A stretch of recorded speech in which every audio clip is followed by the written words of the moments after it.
Okay, so welcome to this session of the Person-Centred Care Research Collaborative.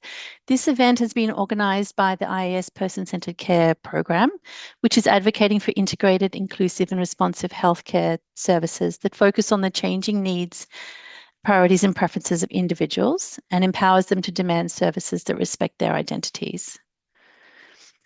So the Person-Centred Care Research Collaborative has the mission of working collectively to fill, at a global level, to fill evidence gaps around person-centered care for people living with HIV or vulnerable to HIV acquisition.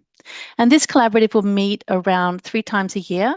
It was established in July 2024, and the objective is to convene researchers, clients, and providers who are championing evidence generation related to things like client-provider relationship and participatory approaches that value experts by experience, as well as specific research and policy gaps related to person-centered care within the HIV response. So the objective of today's session is to examine the evidence base and identify research gaps with regards to the management of HIV, non-communicable diseases, and other health needs to support the quality of life of the growing cohort of older people living and aging with HIV. We'll also discuss the HIV prevention needs of older people. So we have a fantastic lineup of speakers today, and I will introduce them all in turn. And we also have some additional panelists joining us for the discussion.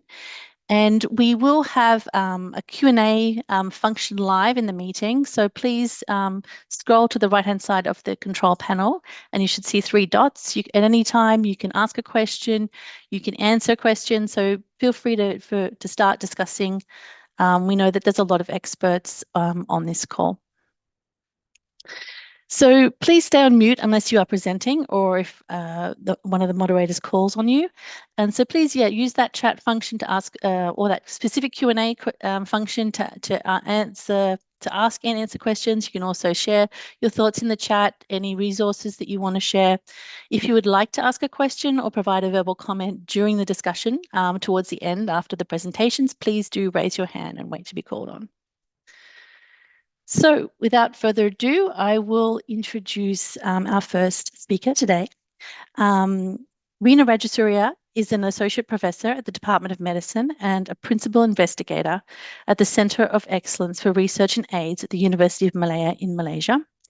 And Reena coordinates the transnational research program in HIV immunology and aging, and her research focuses on the immunopathogenesis of aging in people living with HIV and its interactions with functional aging outcomes. So thank you to Reena for co-organising today's meeting and for moderating the panel discussion later in the session. Reena will be presenting today on the current evidence and research gaps for context-specific screening tools for frailty, osteoporosis, cardiovascular disease, and cognitive impairment. So please go ahead, Reena, thanks.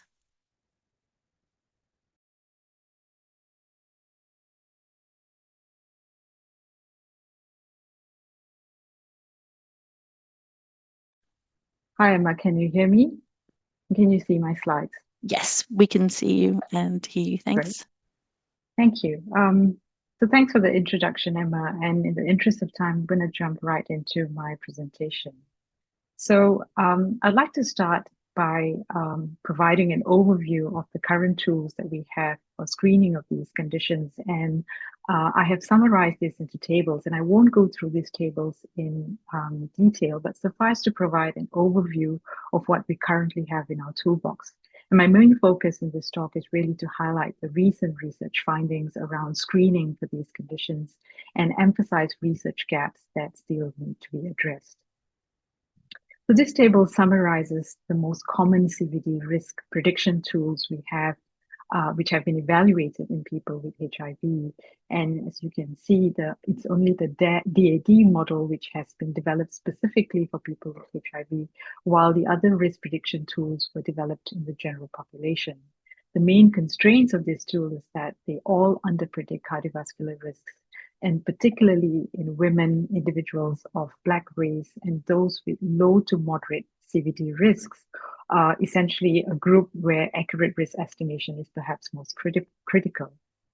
As you can see from this table as well, none of the tools developed have been developed in LMIC settings. And not until recently we lacked validation of data of these tools in the global population of people with HIV. A series of studies were recently conducted in the Reprieve Global cohort to compare the performance of these tools directly in people with HIV across various regions.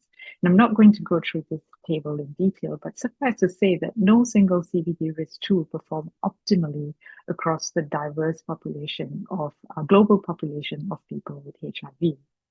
And so the major issue here is that we do not have a single universally optimal tool for primary cardiovascular prevention in people with HIV, and especially once we move out of the North America and European region. And we still need, there's still a need for HIV specific and sex specific calibration to better capture the residual risks related to chronic immune activation, ART exposure, and being a woman with HIV. And the biggest evidence gap, I guess, is in LMIC settings where we urgently need risk scores that incorporate region-specific epidemiology. For bone health, osteoporosis is diagnosed with DEXA scans to detect low bone mineral density, but these are expensive tests to perform and often not readily available in many centers. And thus, screening using fracture risk calculations have become first-line screening tools in many centers.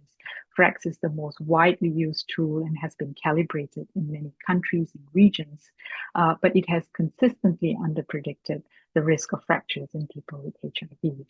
A more recent tool, which was developed specifically for people with HIV, is called the Freesia tool, and this was validated in the CORIS cohort in Spain and incorporates parameters like chronic comorbidities, CD4 counts, and TDF use. And in validation studies has been shown to perform much better than FRAX in predicting fractures in people with HIV.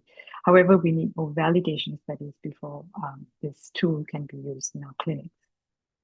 In addition to HIV-related factors, there's also early evidence to suggest that incorporating additional parameters like bone architecture measures and inflammatory markers can perhaps improve the accuracy of prediction of FRAX, but we need more studies to confirm these findings. We also need studies that take into account the evolving background risks of people with HIV. We are now moving towards using more bone-sparing ART medications, transitioning from TDF to INSTI. People with HIV are starting treatment much earlier as well, and the periods of unsuppressed viral replication and high immune activation levels are much shorter. And there's greater access to gender-affirming hormone use in key populations. And all of these have significant influences on bone health and how we estimate the risk of fractures in these groups of individuals. And finally, similar to cardiovascular risk models, the majority of studies have been done in high-income settings. And we know far less about how these tools perform in LMICs, where DEXA access is limited. There's no gold standard for frailty assessment, but in the HIV literature at least, there are 4 tools which have been most commonly used. The frailty phenotype and frailty index is often used to diagnose frailty, whereas screening is done with frail scale and clinical frailty scale, which are easier to perform and shorter. But all of these tools show poor consistency with each other.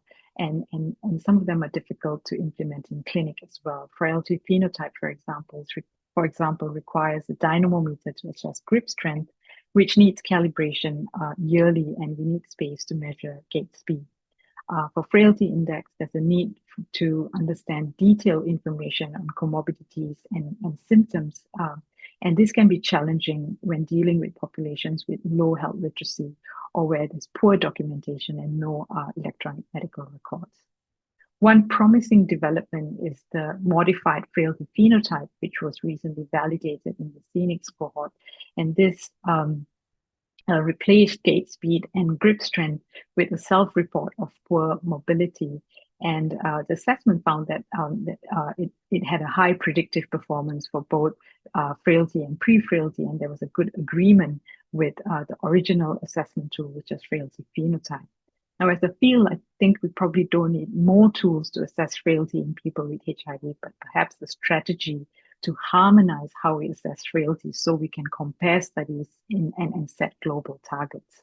And whichever tool that we use should be feasible across all settings, predictive of meaningful outcomes, and amenable to interventions. For cognitive impairment, there's a long list of tools which have been validated in people with HIV with varying sensitivities and specificities.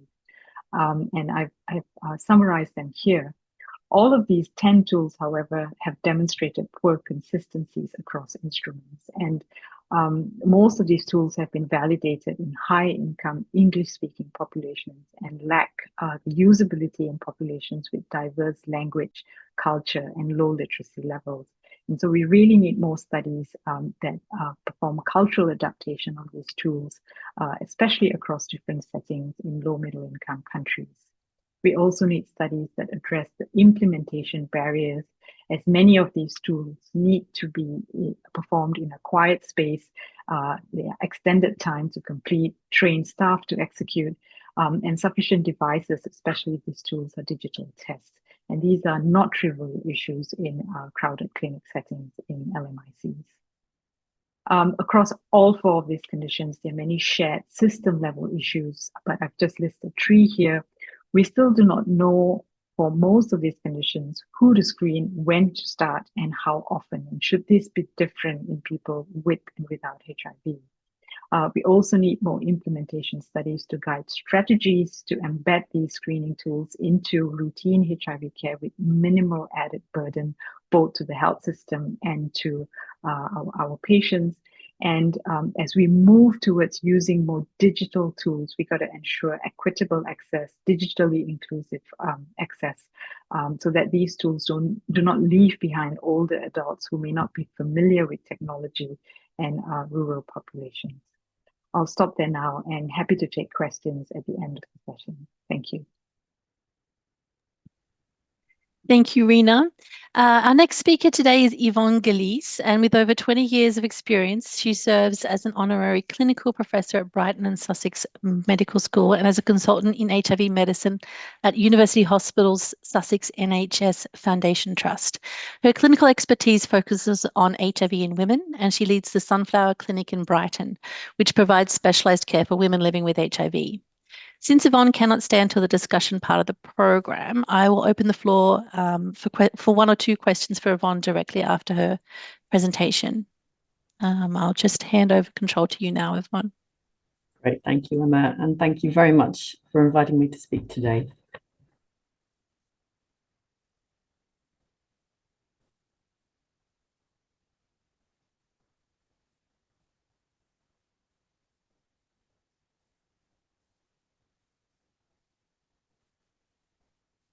Okay, there seems to be a little bit missing. Can I just go ahead? You should be able to control the slides now. Yeah, that slide isn't coming up in full, and it's not moving. Ah, there we go. Okay, lovely. This is me.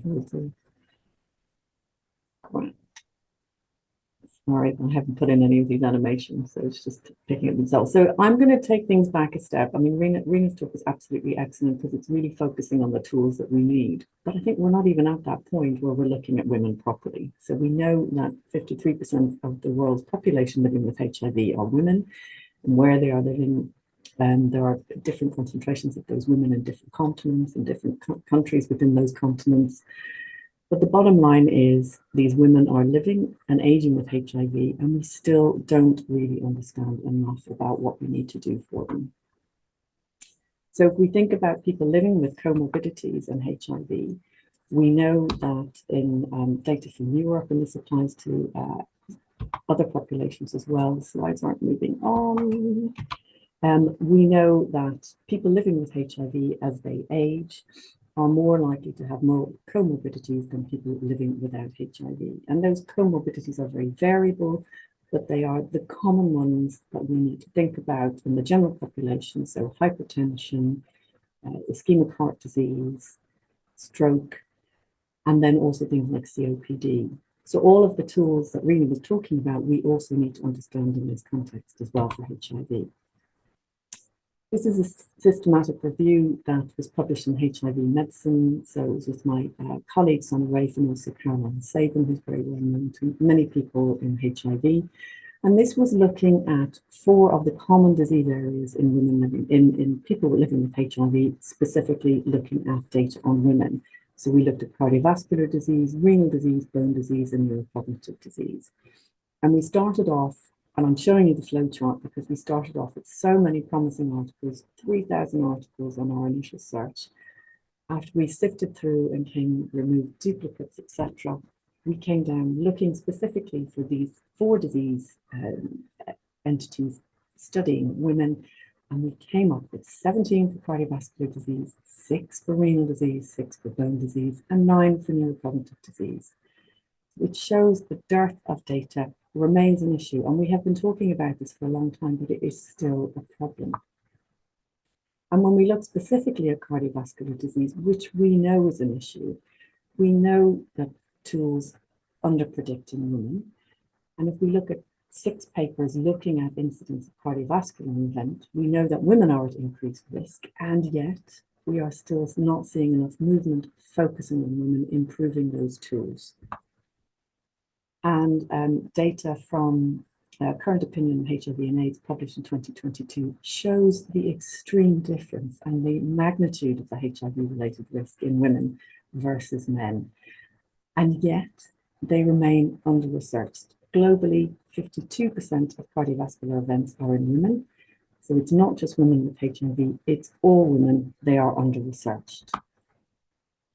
And if we look at things like liver disease, so metabolic associated fatty liver disease, really common. We see this in so many of our patients in clinic here. I do a liver clinic and we do lots of fiber scans, etc. But if you look at the more dangerous aspect or the more significant aspect of metabolic fatty liver disease, it's fibrosis. It's higher in women versus men. And yet we don't really know why. We don't know any effect of HRT or other drug exposure. And we still haven't got enough data, thinking globally of hepatitis B co-infection, what that effect might be on metabolic fatty liver disease. So lots of work to do there still. And the mechanism of risk in women with HIV is different. So if we think about menopause, if we think about the various life stages in women, pregnancy as well as menopause can also affect these mechanisms of risk. The bottom line is inflammation is really where the big money is. If we think about everything that increases inflammation, women have more of it than men. So we have pregnancy complications of gestational diabetes, preeclampsia, pregnancy-induced hypertension. We also have basic other reproductive endocrine disorders such as polycystic ovarian syndrome. I would say that menopause is not a reproductive disorder. It is normal. It's a normal stage of life. But in that, when we lose our estrogen down here, what we see is more inflammation because estrogen keeps that balance with inflammation. And women are also more likely to have higher rates of inflammation after menopause if they're living with HIV. We then have all of the other things that we've already said women have increased rates of, so that's with HIV, hypertension, dyslipidemia, dysglycemia. Cigarette smoking varies globally as to what the rates of cigarette smoking, but overall people living with HIV smoke more than people without HIV. And we know that women with HIV have more anxiety and depression than women without HIV and than men with HIV. So all of these mechanisms of risk are increasing comorbidity risk, cardiovascular disease in particular, but will also have an effect on bone, on frailty, on all of those things that Rena has already explained to you we need better tools for. So this is a multidisciplinary team where we need to think about the care for women, and this is an example of what we provide in our Sunflower Clinic, but also in our Silver Clinic, which looks at HIV and aging. And this is only the tip of the iceberg as women are going to age. Because if we think about the title of the talk, thinking about menopause, intervention, economic stability, empowerment, it's actually only by exploring all of the issues for women that we can understand what they might need for better care in the long term. And I'm showing you we're still not researching it properly. And the reasons for this are very, very old, and we still haven't moved beyond women being seen as, particularly pregnant women, which is one of the biggest excluded from trials, as vulnerable rather than medically complex. And this all started with thalidomide, which was never researched properly. It was researched in animals and then rolled out to many different countries under many different names. And it took 7 to 10 years for the number of effects to be realized.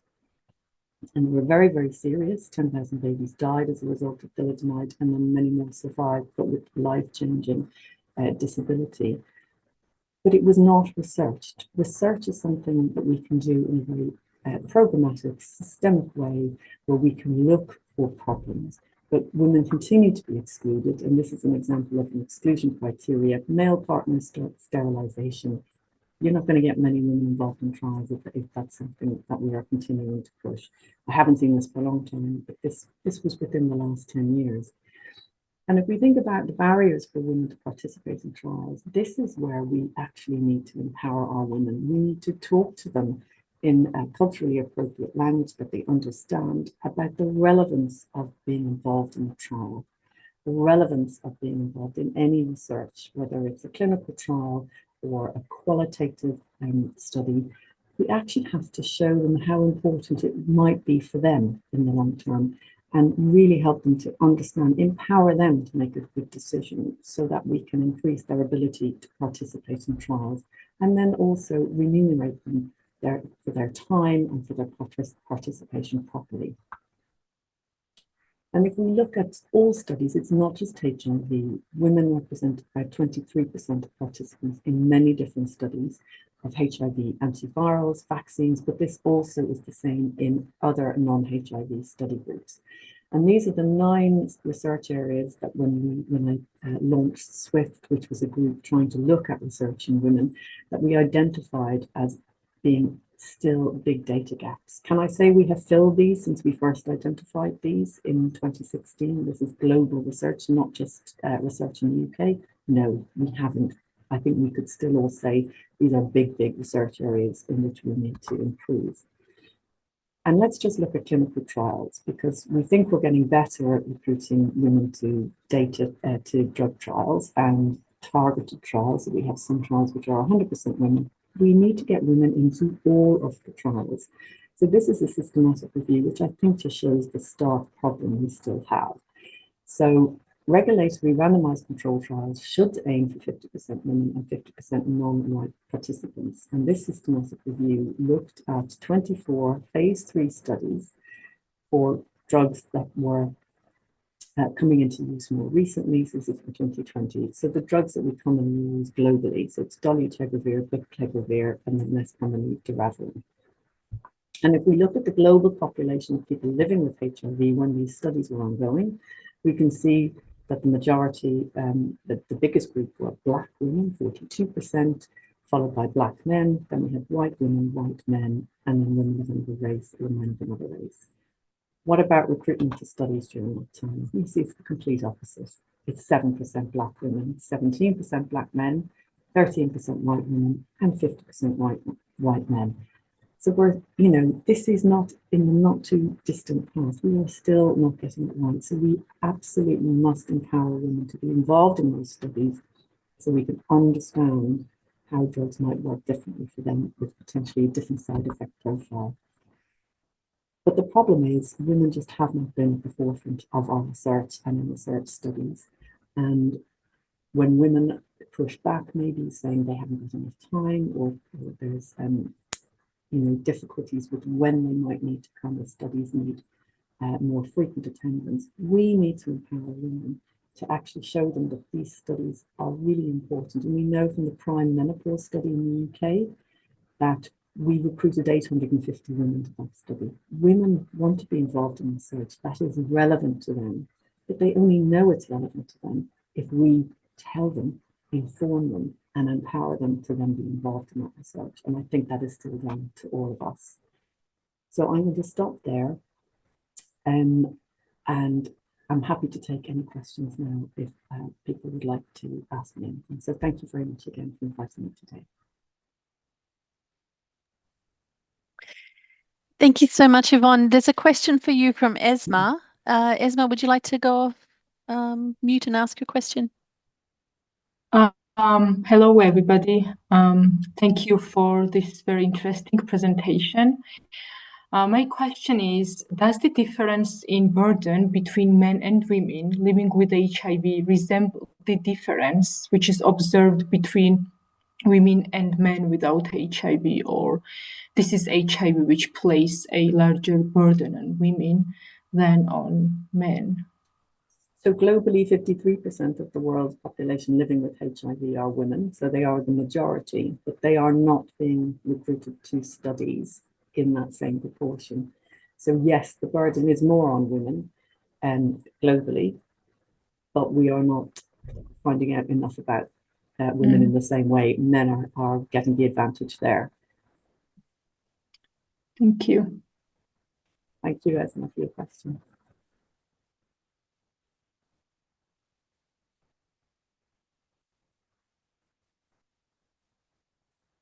Any other questions? I'm sorry I'm not able to stay for the whole session. It looks really fantastic.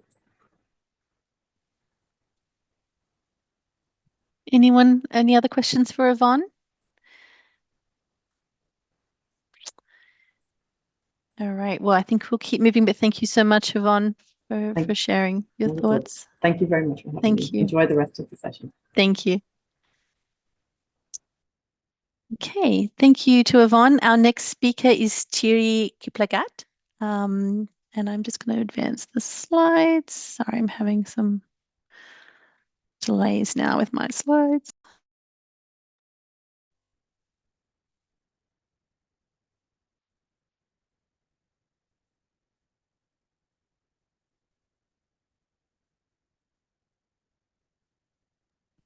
Okay, sorry. It's working. Great. Technical issues. Okay, so I'm just going to quickly introduce you, Thierry. So Thierry is a lecturer at Moi University School of Public Health and the Director of Research at AMPATH in Kenya. She leads research focused on improving care delivery for older adults living with HIV and multi-morbidities, and her work leverages implementation science and community-based approaches to design and evaluate integrated person-centered models of HIV and NCD care. So you should be able to advance the slides yourself. Hopefully I can be able to do that. Oh my goodness. I can't. Is it possible to do that for me, Emma? Can you hear me? Yes, I can do it for you. Just let me. Thank you. I'll let you know that. So Okay. Thank you. Thank you so much, Emma. I appreciate that. Good morning. Good afternoon.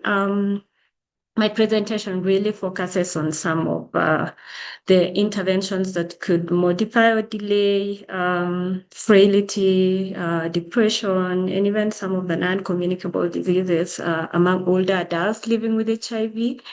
I'll highlight a few of these interventions that I've worked, and we can also identify some of the gaps. I guess Rina and Yvonne have noted some of these in their presentations earlier. So I'll go directly into the presentation. Next slide, Emma. Great. I don't want to belabor on this, but yes, we know older adults living with HIV are continuing to increase rapidly. Suffice to say that the median age of people living with HIV will shift from the low 30s in 2010 and now towards the higher 50s in 2020, depicted in that graph. Next slide.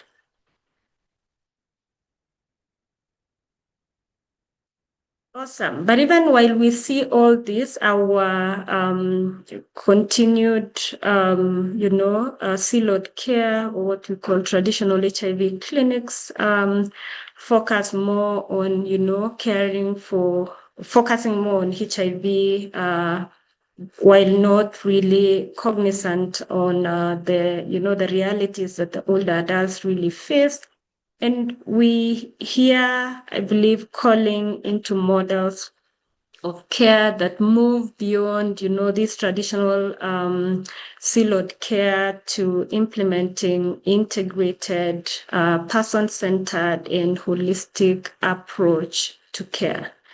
In my next 4 slides, if you could go next, is really showing, what Rina just presented in her talk on the, the tools and really focusing on comprehensive geriatric assessment, summarized in this chart, and I think has been elaborately described by Rina, because I believe these are some of the interventions that really are, targeted towards delaying frailty, depression, and many other conditions that older adults tend to, increasingly develop as they age.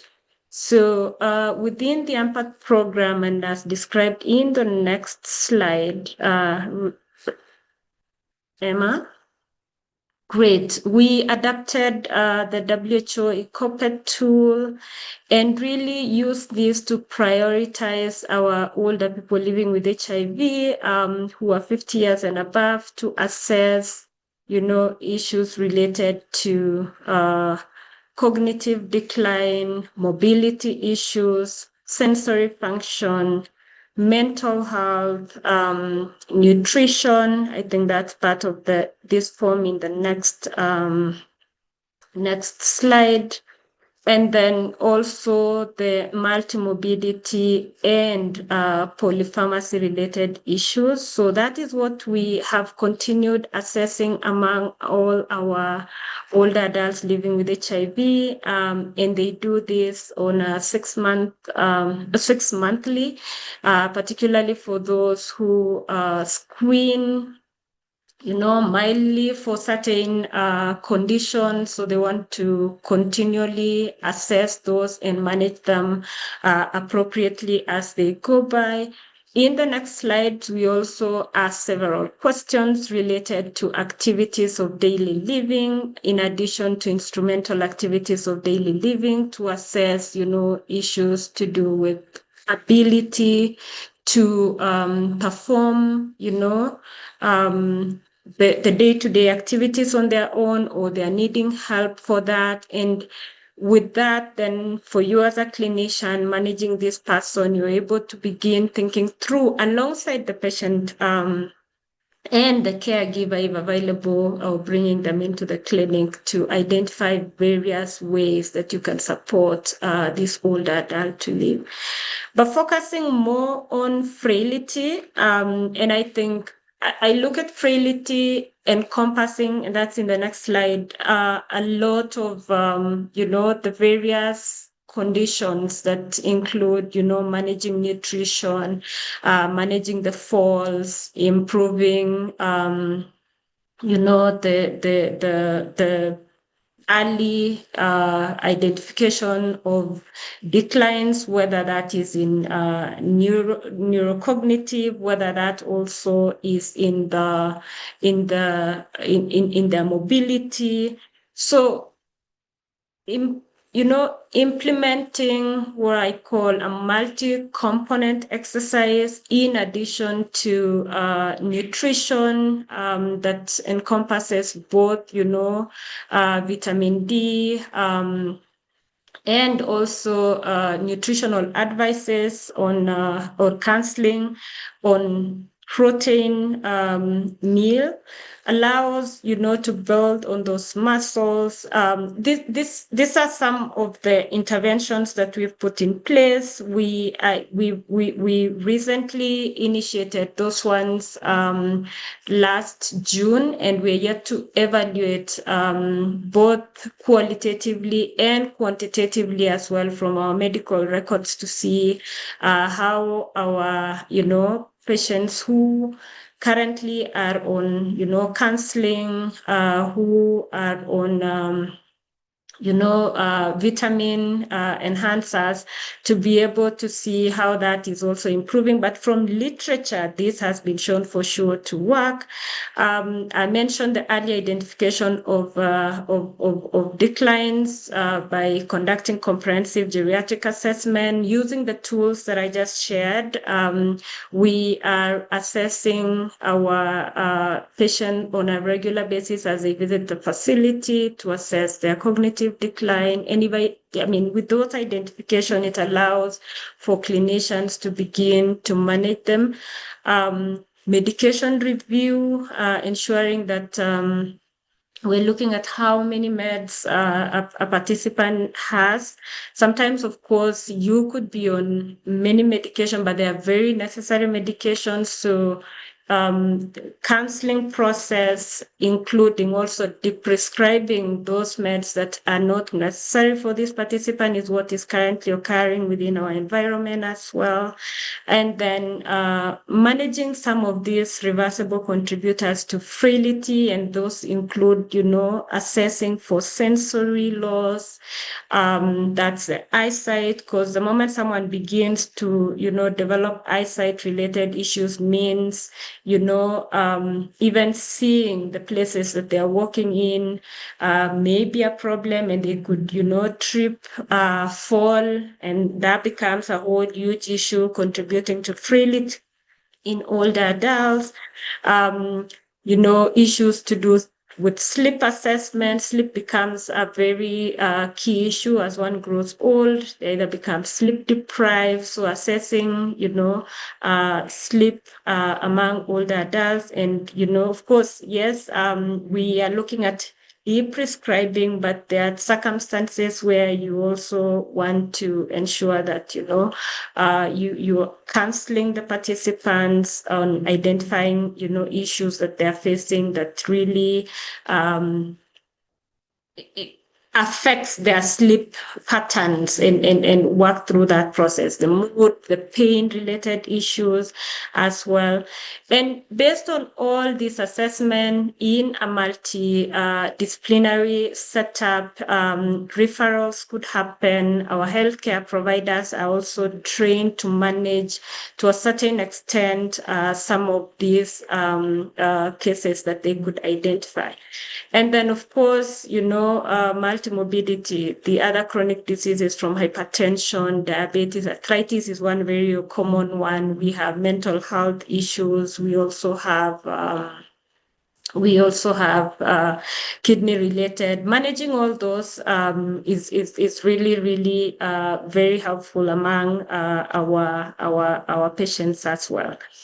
In depression, of course, psychotherapy and group therapy, and we also have, what you call friendship benches. And with friendship bench, you would have peer support, team members, having a conversation, sitting together, having that time to really, pour out in a way of what issues you're going through, what challenges you're going through. Sharing is actually halving the problem, you could call it so. And those are some of the things that we are implementing. Some home visits that are done by, our lay counselors or even community health workers to support older adults psychologically is, qualitatively is being expressed by older adults themselves as things that are currently working for them in terms of, managing depression or even managing stress-related issues. Those are work that we are currently writing under review in one of our manuscripts that we've submitted for a journal. Key really to this is integrating depression management into the routine HIV care. So in summary, what we are saying is let's provide patient-centered care for older adults with a focus on maximizing physical and cognitive function, reduce unnecessary medication, coordinate complex care, and also ensure that, the care that we provide would be according to what really matters most to our patients based on the comprehensive geriatric assessment. There are a few gaps that continue to remain. As mentioned by Yvonne, trials or pragmatic trials to assess some of the interventions that exist, it become, limiting. And maybe those are some of the things that, need to be implemented. Of course, there are key challenges to engaging and including older adults in clinical trials. because of the multimorbidity related issue or that stringent issues. But I would say when you look at pragmatic trials and at a higher level, you could actually begin looking at these interventions in large scale and see whether they work or not, and scaling them up if they do work. I would leave it at that with several references that I used for this, and appreciate any questions and answers. I think 7 minutes to put everything together can be very hard, but thank you, Emma and the team. Happy to answer any questions. Thank you so much, Cherry. I think we're going to quickly move straight on to the next presentation, and we'll hold the questions for the end.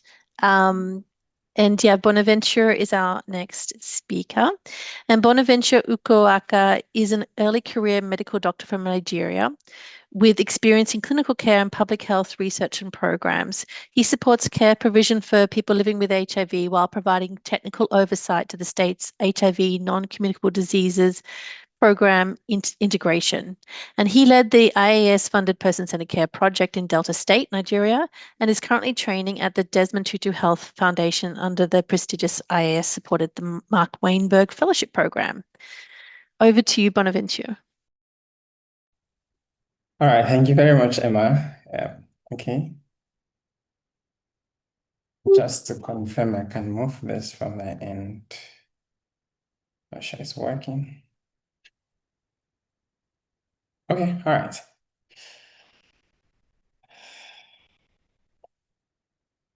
Thank you so much, Emma, and the IAS for extending this invitation to present at this meeting. So I'll just go straight to the point to present the title of our project, our Person-Centred Care project in Nigeria, titled the Community Person-Centred Care Intervention for Integrating HIV and Non-Communicable Diseases in Delta State.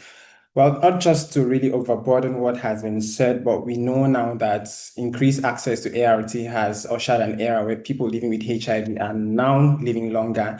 And of course, this has also welcomed a stage where these persons are also developing comorbid conditions like non-communicable diseases.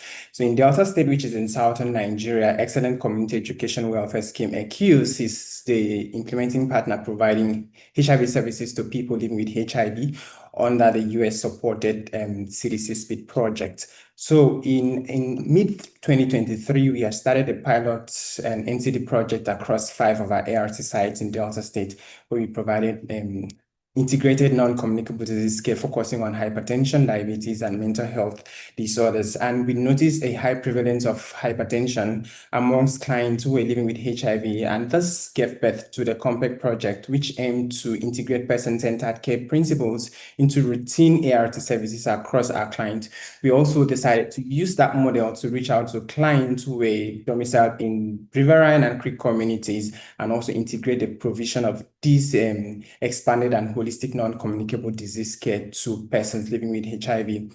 For the Person-Centered Care project, we developed and designed a model to guide our implementation, which was really hinged around 3 core. The first was the client education and health promotion, where we used platforms and preclinic talks to educate clients and empower them just to be aware of the services they are entitled to and how they can seek to be treated properly in a client-centric way when they approach the clinics for health services. We also trained healthcare workers on the use of person-centered care principles and approaches, and integrating the corporate practices and approaches of PCC, which is basically being empathic in healthcare provision, communicating better and clearly with clients when they come for visit, integrating and providing these coordinated and holistic services to clients.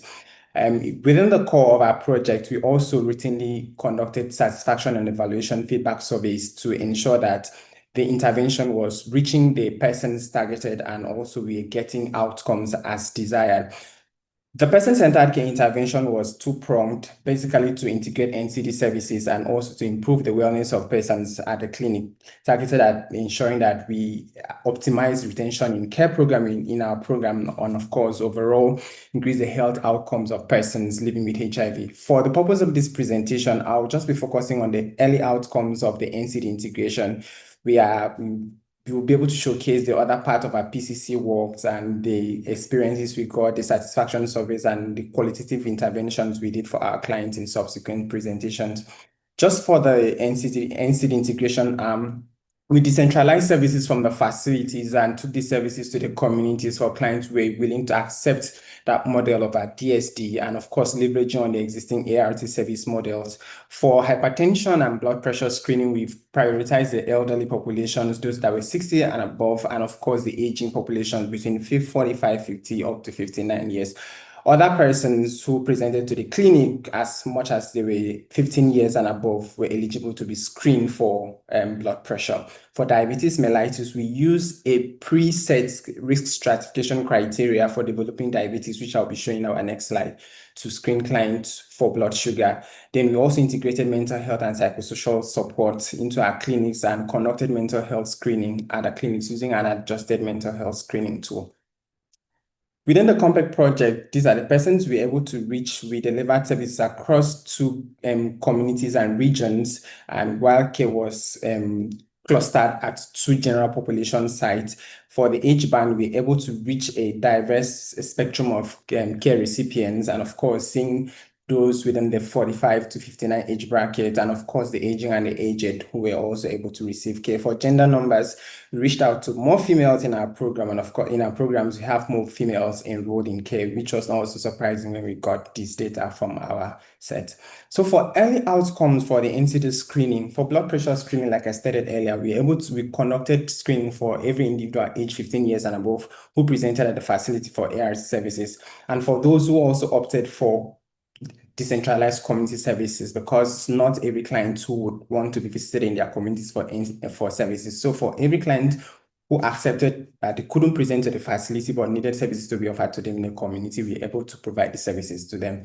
The chart on the top right shows the disaggregation between females and males across the various age band. And for the screening, we're able to provide 100% screening coverage. So every person who was eligible for ART service who presented to the facility or was accessed in the community was offered a blood pressure screening. For those from this screening, we had an elevated blood pressure, about 38%, and out of this number, 76% of them were diagnosed with hypertension. Of course, we know that per clinical guidelines, we must have at least 2 to 3 blood pressure readings of 4 hours apart before a client or a patient can be clinically confirmed to have hypertension. And of all those diagnosed, we're able to link 98% of them to care, following up the remaining. The chart on the lower right just shows the spectrum of care for the diverse and for the age brackets, focusing on the aging and the aged, showing those that were eligible, screen elevated, and were diagnosed and linked to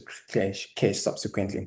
For the blood sugar numbers, we use a preset risk stratification criteria for blood sugar. So every person to be screened had to be 15 years and above and must have had a body mass index greater than 30 and or history of diabetes in the first degree relative, or at the point of presentation had any symptoms of diabetes, either polyuria, polydipsia, nocturia, or polyphagia. And the charts towards the upper right just shows the persons were able to screen within the 6 months of our intervention, those that were eligible, those that were screened subsequently, and those that had a limited blood sugar and diagnosed. Of course, we didn't expect so much yield from the blood sugar screening arm, because even across the non-PLHIV population in the region, the prevalence of diabetes currently stands at just less than 2%.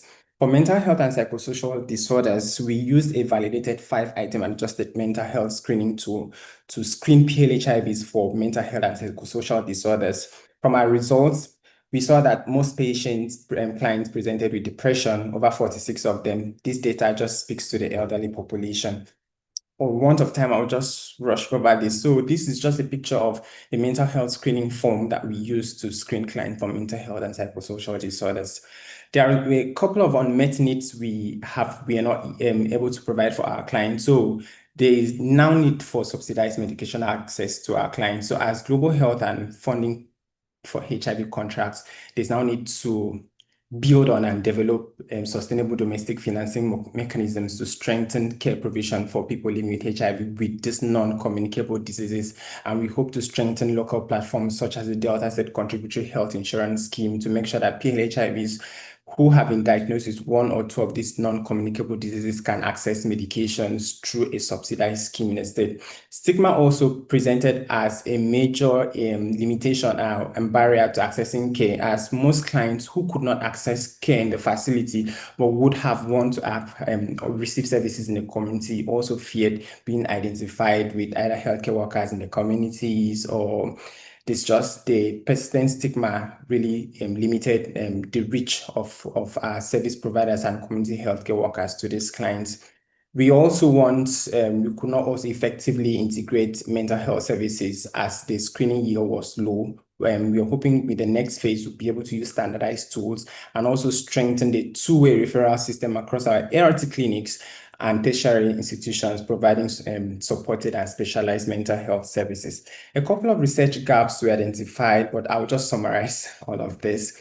So most studies that help the development and implementation of our project were cross-sectional studies, leaving a huge gap that needs to be filled. So we are proposing that more longitudinal studies and intervention assessing the effectiveness of NCD integrated models be conducted. I'm also happy that a couple of them have been presented in this project, and we hope to take them to the fields for effective implementation, especially for the elderly population.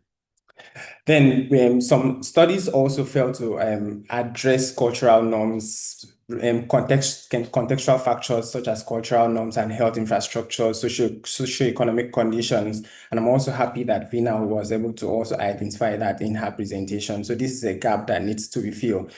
In the era where funding is contracting and reducing for implementation of projects for PLHIVs, there's need to access and conduct a cost effectiveness of integrated models for a model that is really centered on providing person-centered care services for people living with HIV. So for us, the next step for our project is really to continue and expand the services beyond the 2 sites and communities to other sites, just to expand reach and strengthen mental health integration into our sites, and then the next site for the next phase of the project. We want to also continue advocacy to address unmet needs like treatment costs for medication, program flexibility to accommodate aligning ART services with NCD care. We also hope to experiment on like shorter multi-month dispensing. So a client who comes to the clinic, even though they're eligible for 6 months medication, but because they are also having an existing comorbid condition, maybe hypertension, diabetes, are experimented on with shorter MMDs, and of course, not leaving the consideration of adherence and suppression concerns while providing these services. And then for the cohort of clients who just screened and diagnosed and linked to treatment, the next phase of the intervention will be monitoring their treatment adherence. So we want to shift from just monitoring ART adherence to also monitoring adherence to non-communicable disease care, and ultimately knowing how they have fared on their treatment and the overall outcome of their treatment. I want to thank the IAS for giving us the opportunity to implement this project, and the organization Excellence Community Education and Welfare Scheme for supporting the implementation of the Person-Centred Care project in Delta State, and the amazing team that worked with me. And that will be all from my end, and I'm open to questions. Thank you. Thank you so much, Bonaventure. Thank you so much for articulating all those research gaps. It's really helpful, and also for being succinct. Really appreciate it. Our next speaker is Vanessa, and I'm going to give Vanessa control.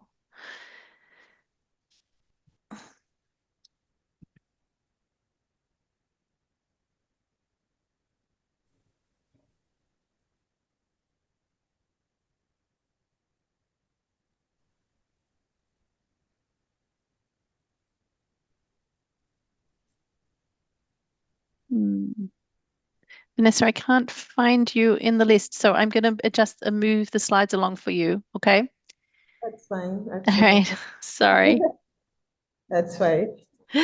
So our next speaker is Vanessa Fozer-Mibi, and she is a young physician and public health professional serving as the Pata country representative for Cameroon. She is also an IAS Person-Centred Care Fellow and a seed grantee leading the project Enhancing Health Outcomes for Men Aging with HIV, which integrates non-communicable disease and neurological care while prioritizing person-centered preferences to strengthen service delivery and client engagement. Please go ahead, Vanessa. Thank you very much, Emma, and good afternoon to everyone. Thanks again for the opportunity for us to share our experiences working with men aging with HIV and really bringing a person-centered care perspective. And this was born from clinical observation to co-creation in a resource-limited setting. Please kindly move the slide. So why is this topic important? I think from a couple of presentations, you'll see the common consensus is that more women are infected or with HIV. Sometimes I'm always very skeptical about that because what I found from working in the clinic is most of the men indeed die even ever before being reported as part of the treatment current. Most of them are diagnosed just at the niche of time and they end up dying. And of course, aging and HIV equals to multiple comorbidities, and that intensely means that they need a lot of they have a lot of complex care needs that come with it. However, we realize that from global data, men have very lower engagement and viral suppression rates. And when we look at our clinic spaces, most of the time they are very feminized. I had a man ask me one time, why is it that all the projects are for women and children? So what about us? Does it mean that we don't have problems or concerns? And when we look at PCC recenters us on the care of people. So it's actually putting these people at the center. And that is why we felt that let us pick the men. Let us look at what the men are saying and what is going on with the men. Slide, please. So like I earlier mentioned, this was born from clinic observations with a lot of men having complex issues. They are the ones who don't want to come to the facility. They are the highest people who miss appointments. And they are the highest people who actually come with complaints. When you look at hypertension in the clinics, most of the time we found that more men were having higher blood pressure readings than women, and poor follow-up because they don't even show up to the clinics for their appointments as they should. And also we had, interestingly, we had a group of men who come and their main complaints were around erectile dysfunction. And we found that they were not even open to talk about this. Most of the time when they come, they will start telling you other stories and you had to prop and prop before ever finding out that these were their real concerns. And so we decided to look at these men who are 45 plus and living with HIV and to quantify hypertension, diabetes, and erectile dysfunction among these men. Because what we realize in our local setting is that we do not really have a base document to start building from to say, oh, this is the occurrence rate of these conditions in the men within our vicinity. Of course, another thing that we saw at level of clinic was high stigma, loneliness, and poverty, which really hampered the way they showed up for their appointments and how they took, or how seriously they took their treatment. And of course, PCC required that we listen first. And so we decided to actually listen to the men before we ever did anything further. Slide, please. And so in our approach, we decided to discover, design, and then deliver. In discovering, we interviewed 288 men who are aging with HIV. And the focus of this survey was, one, to get their perspectives and preferences in terms of service delivery, how they preferred to receive services, and what they perceived were the gaps in the services they were already receiving at the level of the health facilities. We also wanted to quantify the conditions that I earlier mentioned in this men, but we also wanted to go beyond and look at other aspects that contribute to their care, such as disability and how they perceive inclusion at the level of the health facility. We also work with healthcare providers because we realize that in person-centered care is not just the clients, but the service providers as well. So we had interviews with 36 healthcare providers, and the goal was also to understand what they understood PCC to be, and if they felt that in their practice they are already offering PCC, and what were some of the gaps they perceived were existing in the services they were providing to these men, and if they were even comfortable offering services to men who are aging with HIV. And we also had a focus group discussion with 10 service providers. All of this was done at the regional hospital in Bamenda. There were some clinical parameters that were reviewed, like the viral loads, the blood pressures, the fasting blood sugars, and we had a scale to measure erectile dysfunction. And after we did all of this, we had to go to have a co-creation phase through PCC trainings, because the main things that we picked out from the men as what they perceived or how they perceived the services they were receiving was that the services were not designed for them. Most of the men will tell you that when they come to the facility, they felt like the service providers were constantly talking to the women and they were somehow left out of this discussion. They also felt like they were not given the opportunity to decide what they needed. So appointments were mostly provider driven and not driven by they themselves. And another thing we were finding with the men was that even in terms of their knowledge with HIV, true, most of them knew what HIV was. When we looked at their knowledge around viral loads, and of course, U equals to U, which is a message of hope that we are bringing to our population, we found that a great proportion of them did not have that information. And from that, they also perceived that they had a high burden of comorbidity, of course, based on assumptions, because then yes, there was a significant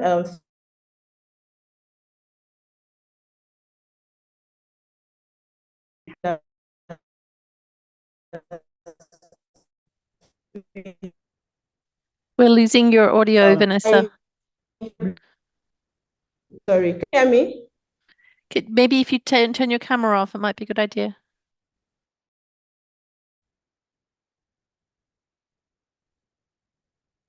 Okay.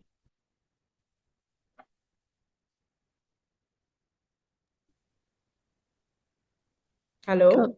Go ahead.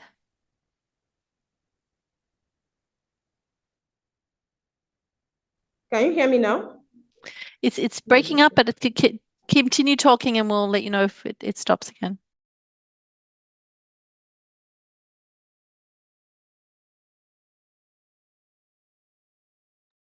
Okay.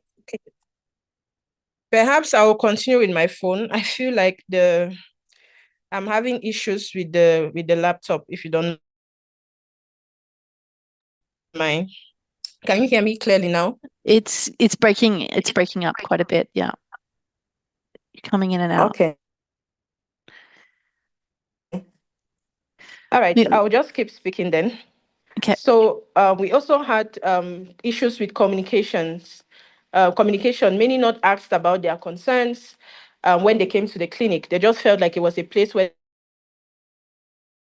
they just come and they dish out medication to them, and nobody really cared to know what they were feeling or what they were going on. Literacy and structural barriers. This one is largely due to insecurity and transport issues, because the area where this facility is located is one that is affected by a sociopolitical crisis. And so sometimes there are really heightened issues with security, and the men are the targets. So if there is a shooting, most of the time we hear that these men were affected than the women, who are mostly protected by many other things. Slide, please. Now, what did the providers tell us? The providers had strengths in that there was teamwork and they actually understood what PCC was.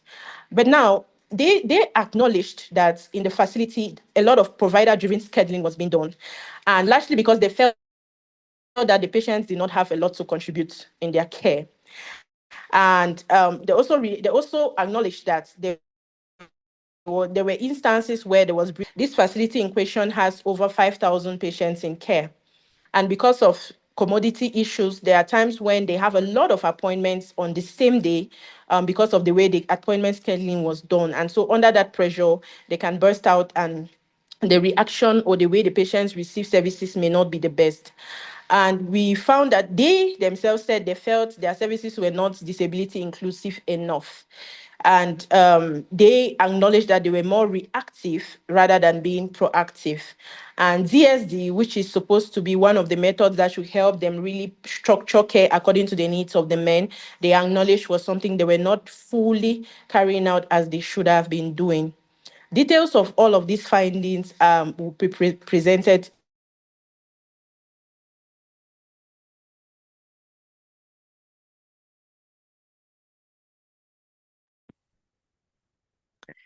I think we've lost you now, Vanessa. In subsequent work. the men and from the service policy. Hello, can you hear me? Sorry. Just as I interrupted you, it came back. I'm going to be quiet. All right. So we decided to have 6 sessions on PCC capacity building series. And the topics that we covered were effective communication, that's communication with the clients and communication with their colleagues, because we found that if we had to implement PCC effectively, that communication had to flow in both directions. We also looked at DSD adaptability. So we had a session that was focused on DSD and how they could adapt DSD to the context that they are found in, and to make sure that they are including everyone using DSD, so disability inclusion. And then also, how do we integrate HIV NCD linkages? Because for sure, we know that we are not yet at that level where we can have a one-stop shop. But what can they do effectively to make sure that these men that, because from the data, they saw clearly that they do have men in their cohort who are living, with NCDs. So how do they make sure that these men are linked to the right services and there is that follow-up, so that they are not just linked to the right services, but there is a feedback, and that helps in that follow-up loop for the men. Also, psychological first aid for service providers, because that was one thing that was also coming out from the focus group discussion we had with them, the fact that they needed more support even from their peers. And lastly, a client journey mapping. So far, we've had 5 of these sessions with the service provider, and there's 1 session that is pending. And the feedback from every session, we see that when they come for next session, they tell us it improves the way they provide services to the men. And the other thing that the service providers have is a workbook, which we really encourage them to use in journaling. That way they can effectively also assess themselves. We are not looking at the workbooks, but it's for them to assess themselves and see how they are doing and the kind of impacts they are making in the work that they do on a daily basis with the Person-Centred Care initiative. Some of the early signs of change which we hope to see, we are going to have an exit survey, which will be happening, which is already happening as we speak. There's an exit survey which is already happening. And some of the things we hope that the men are going to tell us is improved provider empathy, seeing that the providers have been trained on communication and how to effectively communicate, better client perceptions of their care with the interventions we had around DSD, interest in tailored DSD options, and plans for longer refill intervals, which is one thing that we are still working about around looking at our stock situation in country. And of course, to strengthen HIV NCD integration, like I explained, to make sure that patients are moving from one point to the next without any challenges.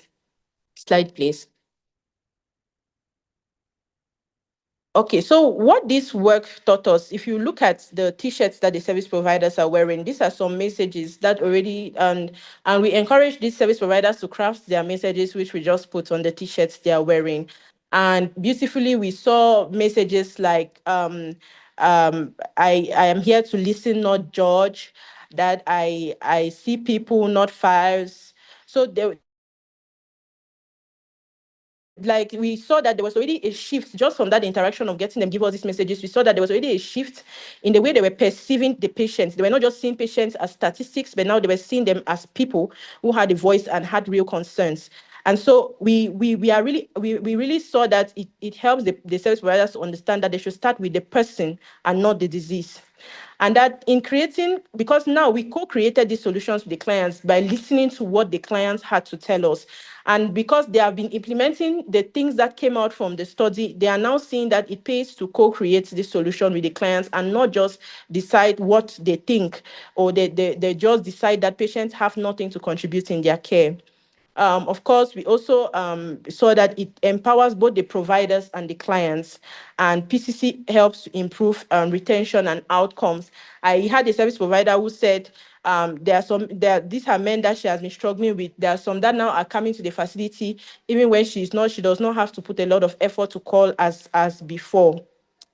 And we also thought that these men, during the course of this period, it's not just sitting quiet, but also to improve the feedback. And so we tried to revamp the suggestion boxes. And even when a step further, because we were being disability inclusive, to still have other patients have means where they can even send a recording. Patients who could not read and write, they cannot write, but they can send an audio message, because we found that a lot of them can actually are on the internet and they send messages to their loved ones. And we have been having a lot of feedback from patients that have been helping service providers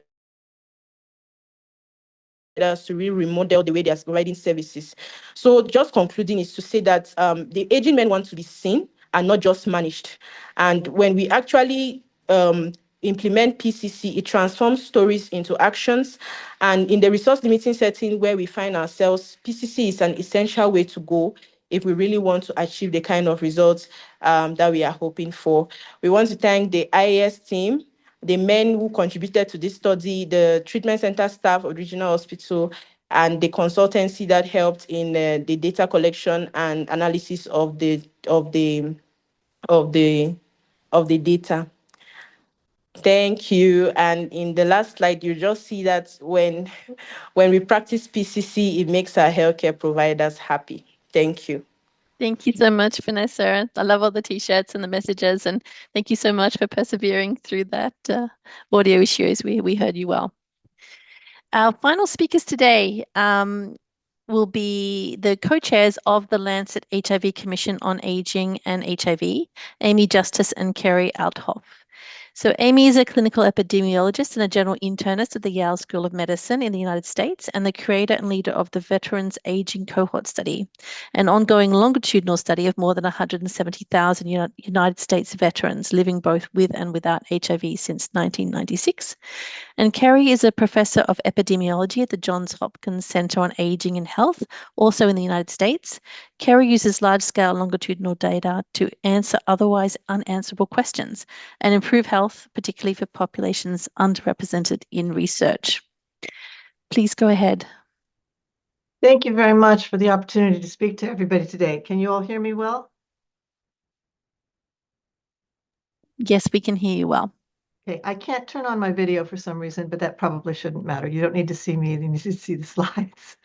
And Kerry, please chime in when you would like. So actually, could we go back to the prior slide for just a moment? So the Lancet Commission is issuing a report, which we've been working on for the last 2.5 years. And we're hoping to do a major release at the International AIDS meeting in 2026 in Rio. Next slide. So the Commission addresses a wide range of global health challenges aiming to generate evidence, raise awareness, and catalyze action for positive change. The goals are to recognize the universal importance of aging with HIV and the urgent need to appraise the global situation, and offer a globally actionable set of recommendations for research, clinical care, and policy to improve the health span and reduce disparities among people aging with HIV. Next slide. This is a quick pictorial depiction of members of the commission. We had a core group, which you see on the top there with Kerry and myself over on the left. We early on wanted to have very active participation with the community representatives, whom you see in the next line. And then we generated a group of writing members, which included a much larger group of people. Next slide.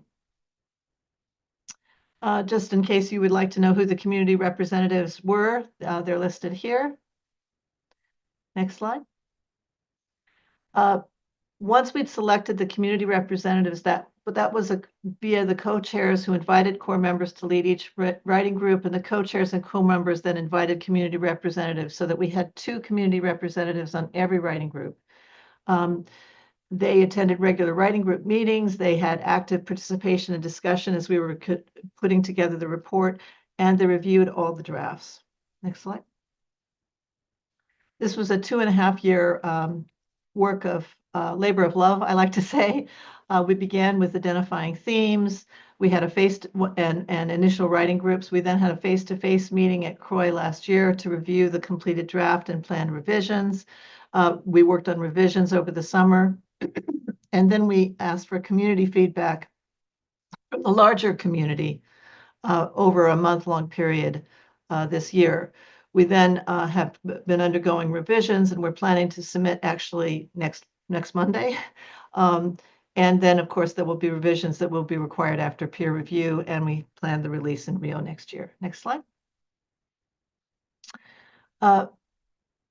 The roadmap that we have offered for managing folks with who are aging with HIV is to recognize that there really are sort of phases of care that need to be considered. The first phase is, of course, effective initiation of antiretroviral therapy, and that often takes something like 6 to 12 months of focus.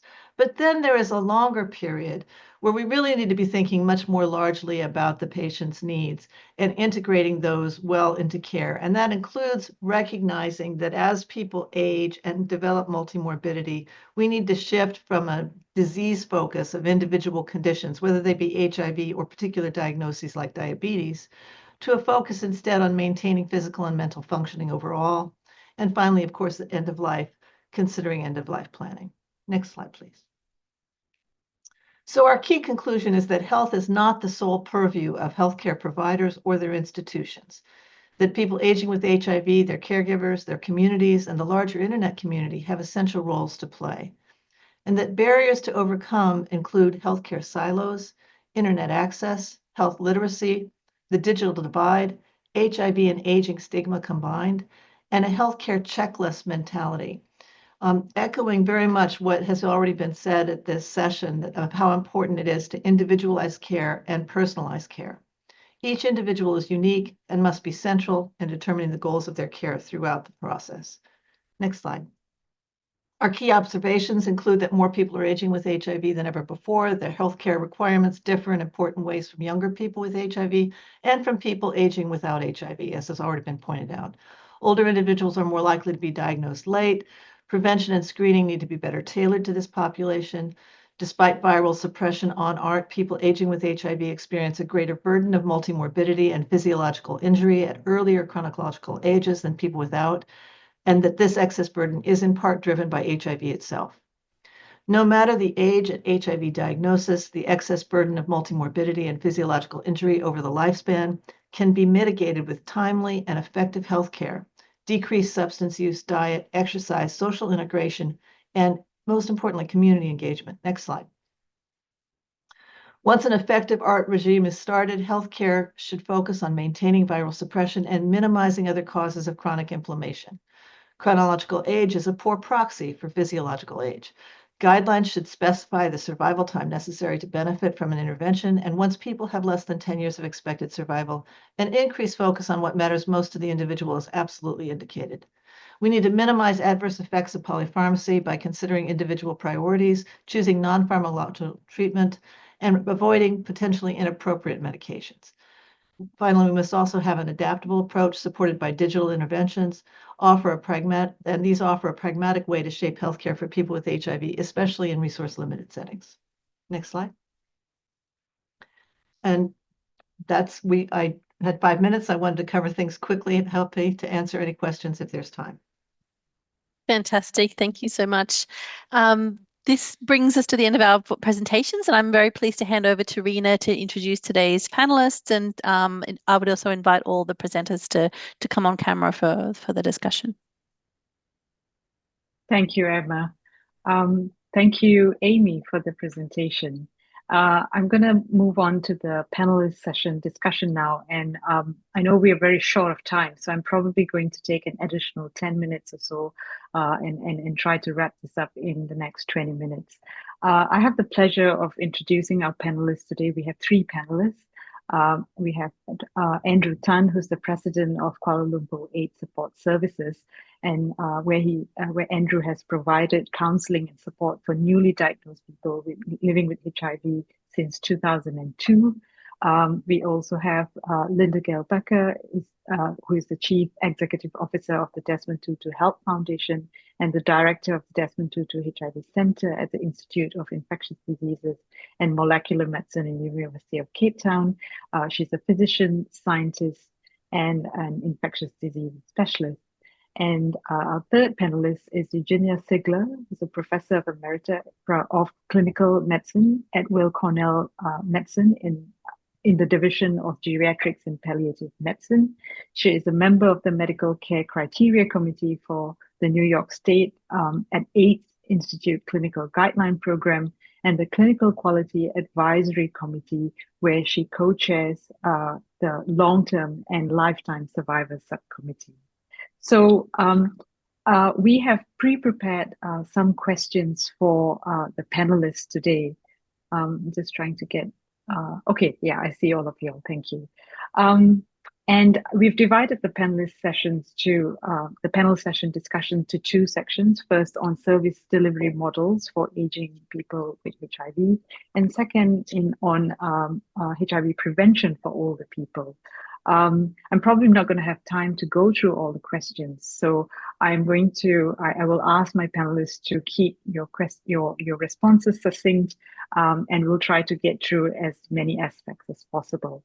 So there's a growing body of work examining, or rather suggesting, that we move towards integrated service delivery for HIV, NCD, and geriatric care.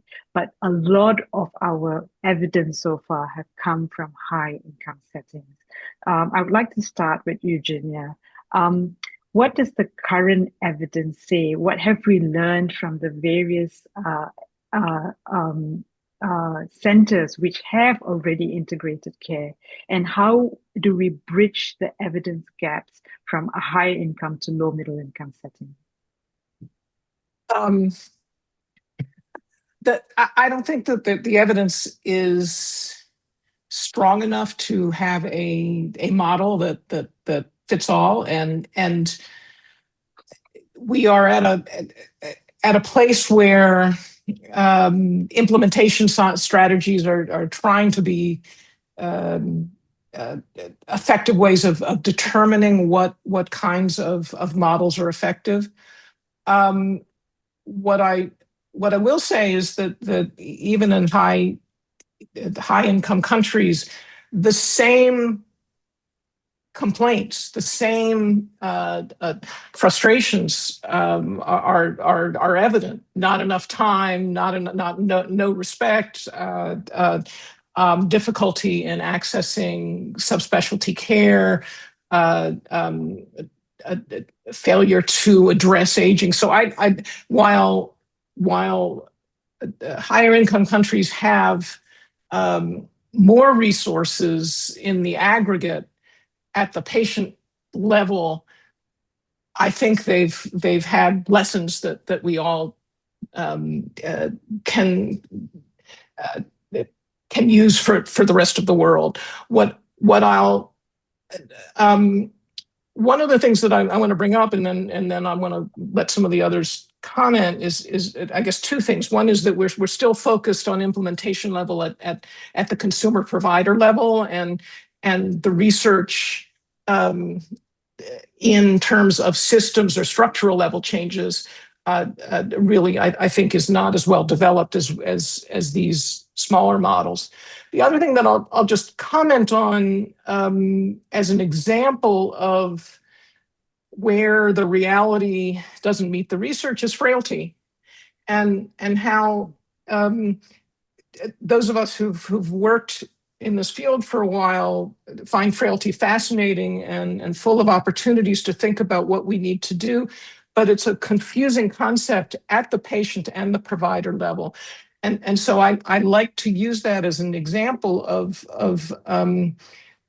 the gap between what we see as a very interesting research finding and a very important one, and how we have failed to communicate what it really means at the patient level and at the provider level to make it a useful construct and an implemented construct. So I give frailty as an example of where the gap even is at a very granular level, even though I think the research gaps are generally at a higher level. Thanks, Regina. And I would like to hear from Linda as well. So just reflecting on what you've said, if there's so much of confusion, or rather differing opinions just with regards to frailty, even within the field of geriatrics, we are now trying to get a field outside of geriatrics to learn the concept and move this into clinical practice.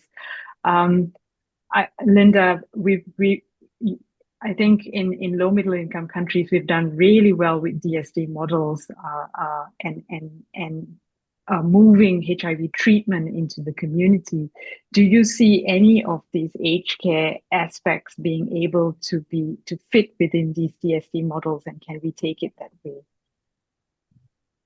Yeah, thanks, Rena. And it's been really fascinating to hear this whole session unfold and many thoughts going through my head.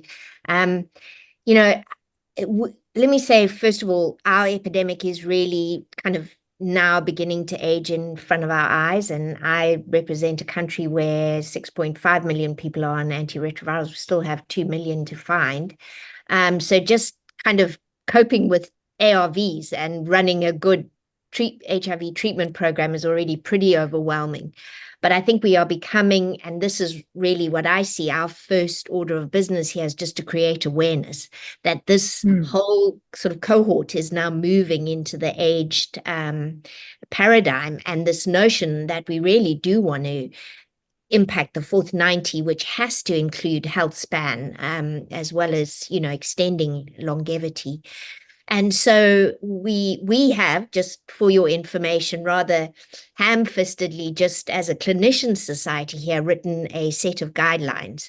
And this has really made me this is when the rubbers hit the road. We would try to think, well, what actually are we hoping to achieve here? And it's already been pointed out this afternoon. I think we've got like 16 geriatricians in the whole country of 80 million people. I think something like 24 of the 54 countries in sub-Saharan Africa who have reported on this have no geriatric expertise at all.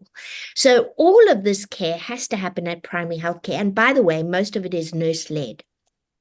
So this notion of multidisciplinary, being able to bring in all these wonderful experts, this is just not our paradigm. So we also have to say, can we create awareness? How much of this is just managing comorbidity, which I feel is a slightly different, is a different issue. And then there is this frailty that I think Janine has just alluded to, that we're trying to wrap our heads around.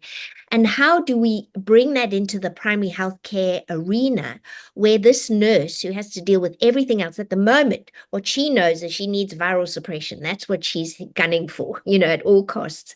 How does she now start to introduce these other concepts? And I think unless we have a very simple algorithmic, hopefully and I've seen the Brazilian sort of 10-minute tool, something like that, a 10-minute tool that can sort out who needs more care or more attention, or to draw in some of those community type additional supports. I just don't even know how we're going to do this. And we are so at the beginning of trying to figure this out. So we're not even thinking research necessarily. We're just trying to figure out how we're going to recommend to our big programs. And I don't think South Africa is different to any other country in sub-Saharan Africa at the moment. Can I just ask more with regards to research? What sort of research do we need to do to advance this and bridge this gap? Yeah, no, sorry, and Rena, you did allude to the fact that we have taken forward differentiated service delivery. We have multi-month dispensing. We have these adherence clubs. We definitely have moved person-centered care forward in that regard. I do think we want to say, how can we integrate non-communicable diseases into that system in a way that makes sense for the aging? And then I think we also want to say, how do we bring in some of these frailty type and mental health and other aspects into that care in a way that is going to not further disrupt the health system or the program as it stands. So I think it is implementation science. And then looking at these tools, I've looked at these magnificent tools, and there's so many, and they take a hell of a long time. How can we, streamline them, make them easy, make them valid for here? Some of the work that we've been seeing, coming out of South America or other places, I think we need here very urgently. And I loved hearing some of the stuff that's happening in Kenya and other places this afternoon. Thank you. And Linda, I think you did mention a very, very critical point in most LMIT settings, and I think in high income settings as well, we don't have enough geriatricians, so it's going to be an issue all around. Just thinking about cross-training for HIV and geriatric specialists, is there a space for how we can do this? And Eugenia, maybe we can, maybe you can comment on that. There certainly is, and there has to be. Again, the signal there are signals for within the high income countries that are the same themes. It's just, I think, a different degree of difficulty. But yes, in the US, as an example, there are far fewer geriatricians than we need, and there are a variety of models looking at who can do the training and how the training can be done. There was a SPINS special project with national significance through the Ryan White program that looked at models throughout the US. And if you think about it, some had geriatricians. One had a PA who was trained. One model, Yale's model, had a geriatrician train the HIV providers. They're nurse practitioner models. There are community-based models to do the screening. So the answer is of course you can't depend upon geriatricians because there won't be, but there already are examples of models where people have accessed some expertise and used the people who were available within their system to do the kind of screening that we're talking about. The other is, of course, and I think this is key, is that peer workers in that SPINS project were essential in all programs, and peer workers did screening. Peer workers obviously had a lot of input into how the work could be done. Mount Sinai's program used peer workers to do a lot of the initial work. So we have to use everybody. Everybody can be trained. And the only other point that I want to bring out is that Chiri had used a modified ICOPE. New York State has used a modified ICOPE, and I think that the Brazilian model is very, very interesting. But one of the things we have is a very validated, quick functional screen that the World Health Organization has developed. And one of the things that we also need to do is use what's already out there and validate it, adapt it slightly, but there's we don't have to reinvent the functional wheel. Yep. Completely agree with that. Amy had her hands up. Amy, would you like to respond to what was being discussed? I put it in the chat. I just think it's also important for us to realize that we can use online training and really pull in community support much more effectively. I completely agree with the comment that we can't expect that everybody's going to be a geriatrician. That just is not realistic. But also, I think we have to get away from a total checklist mentality, especially as people have multimorbidity. You know, frailty, as has already been mentioned, suggests that we need to really be thinking about the whole individual and how to maintain their function and mobility. It's not necessary for them to be on 15 medications. It probably isn't even helpful. And so I think we have to really be careful about that sort of checklist approach because it can get us into trouble. Thank you. Thank you. Andrew, thank you so much. You're our community expert here. You've heard about how the community or peers can come in to really support the system in terms of plugging the gap where health systems, the formal health system fails. From your experience, what are the different programs or what can we learn from programs that have worked in the past in order to support aging in the community? Thank you for the invitation. The way I see it is that a lot of the research that is available right now is from regions where there are resources in terms of health centers which are able to have the luxury of consolidating clinics and organizing themselves for integrated sessions for treatment. This is very different from many different countries where there is one treatment center for HIV, another treatment center for TB, another. So the patients themselves may not have the luxury in certain countries to have that opportunity to have some things consolidated in the way that we hope is useful. Moreover, if you would to plot a person's health condition on a graph, for example, on the x-axis over a period of time, and the y-axis for the level of health and frailty, you will notice that every individual will have a different graph. Some people maintain their health a lot longer, and it takes a lot more time for them to develop frailty, whereas others could be impacted, like I was last year, with an incident that affected my spine. And suddenly, almost overnight, I needed help with everything.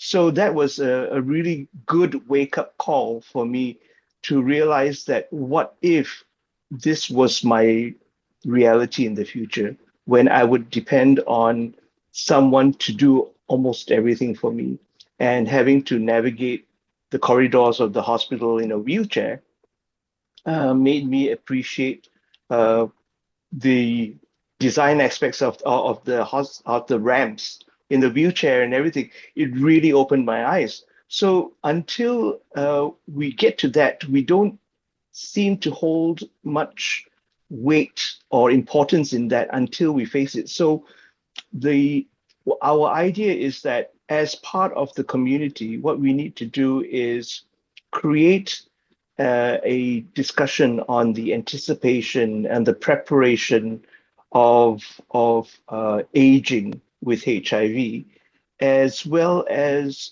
cover every single topic that is necessary, but in bite-sized pieces for them, so that you do not overwhelm them. Because a lot of times there are a lot of people who would refuse to admit that they're actually getting older.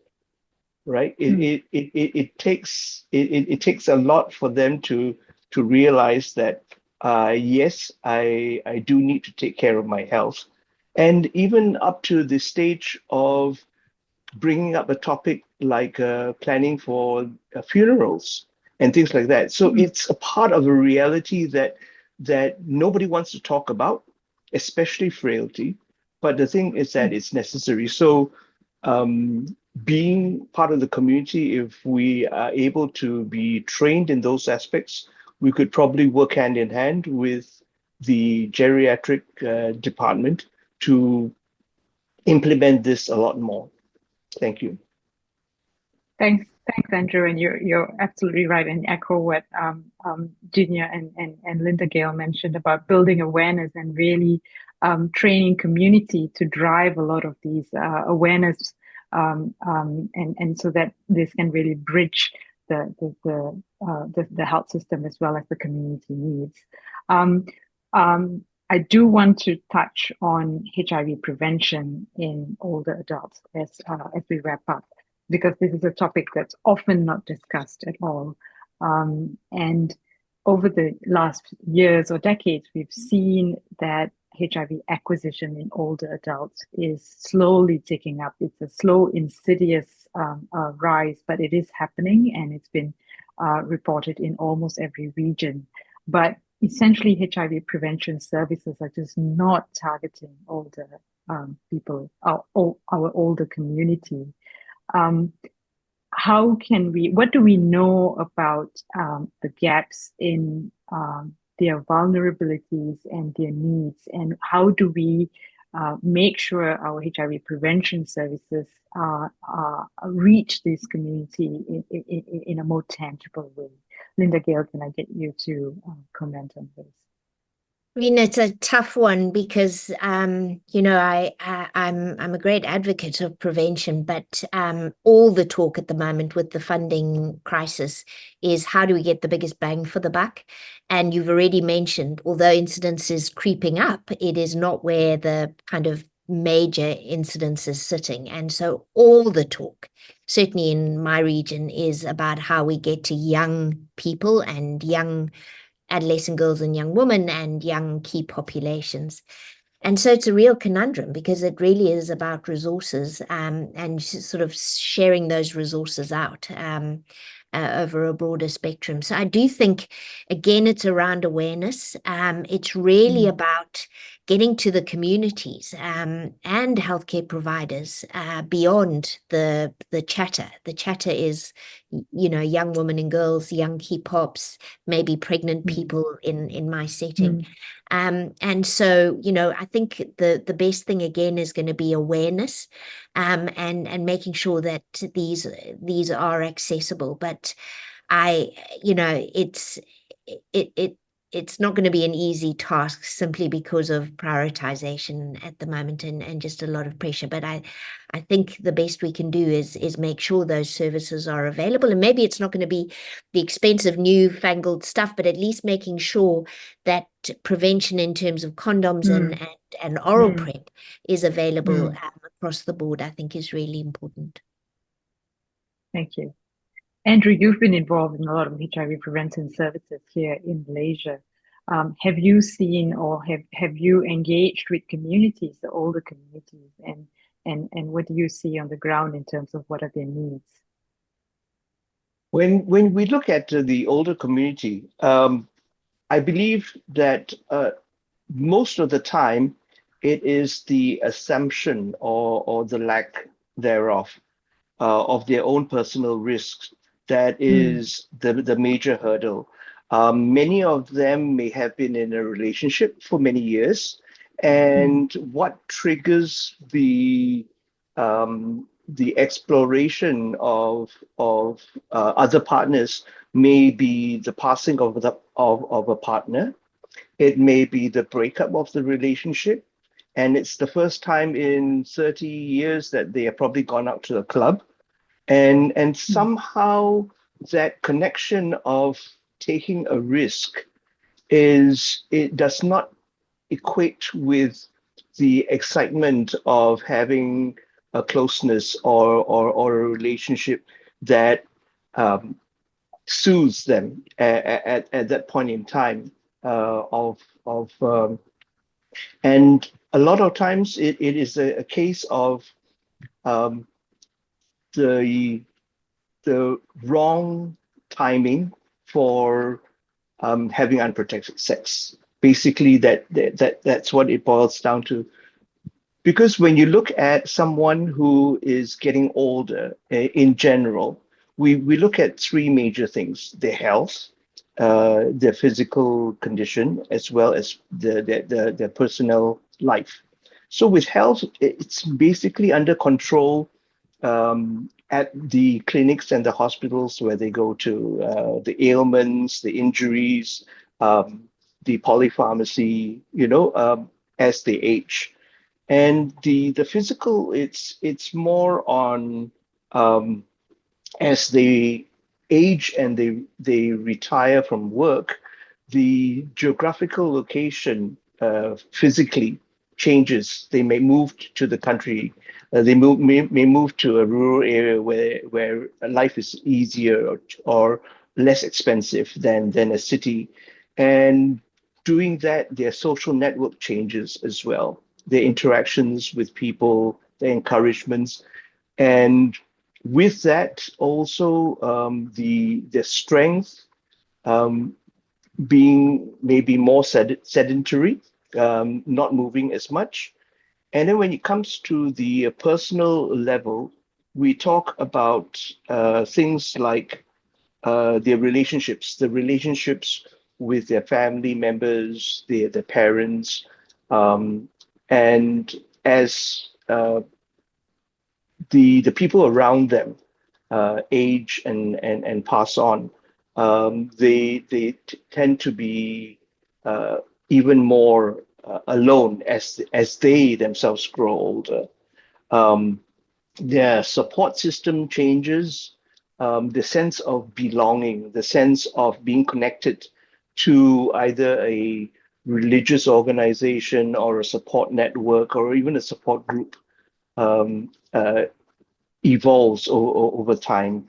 And one key factor is also the sense of purpose, where many individuals living with HIV, whether male or female, tend to be the caregivers for their aged parents, because there are many people who may be single by choice or due to other decisions of being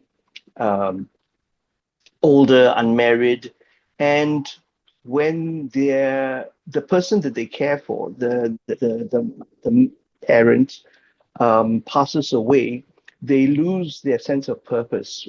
Nobody needs me anymore. And that can affect them psychologically. And it creates a why do I need to take care of myself if nobody actually needs me? So there's a lot of things interplaying within the mindset of a person who's aging. Thank you.